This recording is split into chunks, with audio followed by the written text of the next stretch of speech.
نو کتا ډیر محترم ګڼما نشي خپلمانا غم اسلامي ټولنې چې اساس او بنسټ په اسلام او اسلامي شریعت کې هودل شوی او هغه اجتماع پکې راټوله ده چې ټول وخت یې د اسلام په احیا، دفاع او بقا کې تیریږي. نو په همدې اساس پر دې اجتماع کې جوړ یو صالح ځوان باید په کوم فکر ولاړ وي، اهداف یې باید څه وي او څنګه د معاصرې نړۍ له دجالي جال څخه خپل ایمان، عیال او مال خوندي وساتي. د ایمان د ساتلو لپاره تر هر څه وړاندې پر اسلام منګولې لګول ضروري دي. د عیال لپاره د همدې اسلام تبلیغ اړین دی او د حلال مال د ګټلو لپاره د اسلام مبارک دین پر اصولو او ارشاداتو عمل پکار دی. یو صالح زلمی باید پر دې فکر کې وي چې څنګه امر پر نیکیو او نهي له بدیو وکړي،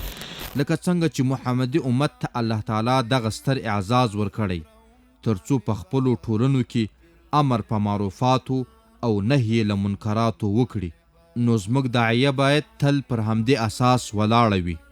یو صالح زلمی چې پر ژبه یې د توحید کلمه جاری وي ورته پکار ده ترڅو د اسلامي نظام چې پر توغې د توحید کلمه راپانده ده د بقا او لال وړاوي لپاره یې د تل په څیر په پوره ایماني جذبه، توان او قوت سره خپل مبارزه روانه او جاری وساتي. دا مبارزه که د لیک او قلم په ژبه وي، که د جهادي سنگر مبارزې یا د سیاست او اقتصاد او که فکري اړخ وي. یو صالح زلمی باید تر هر څه وړاندې په پوره اسلامي افکارو سمبال او د اسلام د مبارک دین ارشاداتو ترجمن او پوره پایبند وي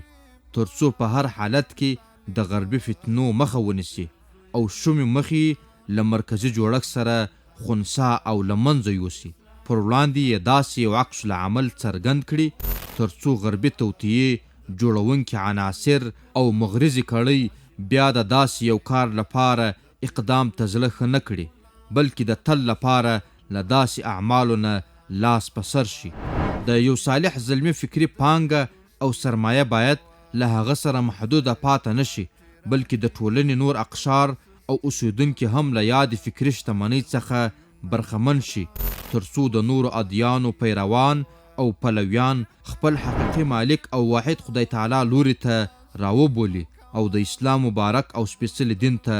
رجوع وکړي. په اسلامي ټولنه کې دا په هر مسلمان وګړي باندې لازمه ده چې هر وګړی خپل ځان نیک او صالح جوړ کړي